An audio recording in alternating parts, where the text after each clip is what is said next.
এত নিয়ামত তুমি মাওলা আমাকে দান করলা, এত নিয়ামত খাই আমি তোমার নাফরমানি করছি। আল্লাহ তাআলা ডাক দিয়ে বলে, বান্দা শোন, নাফরমান হয়ে যদি অন্ধকার কবরে যাও, কবরে রাখতে দেরি, ওই কবরের ভিতরে ৯৯টা সাপ হাজির হইতে দেরি হবে না। উসমান গনি রাদিয়াল্লাহু তাআলা আনহু কবর দেখলে দরদর করে কাঁদতেন। সাহাবায়ে কেরাম জিজ্ঞাসা করতেছেন, আমিরুল মুমিনিন উসমান, কেন ভাই আপনি কবর দেখলে এত কাঁদেন? উসমান গনি রাদিয়াল্লাহু তাআলা আনহু ডাক দিয়ে বলতেছেন, এ আল্লাহর পয়গম্বরের সাহাবীরা, তোমরা জানো না মৃত্যুর পরে সবথেকে প্রথম ঘাঁটি হইল কবর।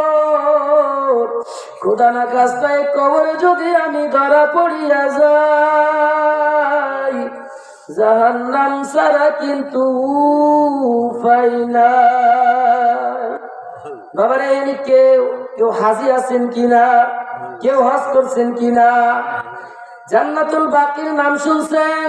যে জান্নাতুল বাকির ভিতরে ১০,০০০ সাহাবায়ে কেরামের কবর যেখানে জান্নাতুল বাকির ভিতরে আছে, একদিন ফজরের নামাজের পরে আল্লাহর নবী সাল্লাল্লাহু আলাইহি ওয়াসাল্লাম সাহাবায়ে কেরামদেরকে নিয়ে জান্নাতুল বাকি কবরস্থান জিয়ারত করার জন্য রওনা করছে।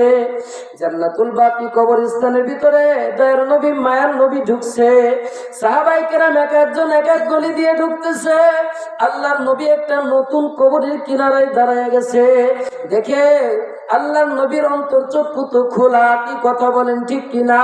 আল্লাহর নবীর যেই চক্ষু আমাদের কি সেই চক্ষু নি? আল্লাহর নবী অন্তরে চক্ষু দিয়ে দেখে ওই কবরের ভিতরে জাহান্নামের আগুন দাউ দাউ করে চলতেছে। আল্লাহর নবী সাল্লাল্লাহু আলাইহি ওয়াসাল্লাম হাত উঠায় বলছে, মালিক গো,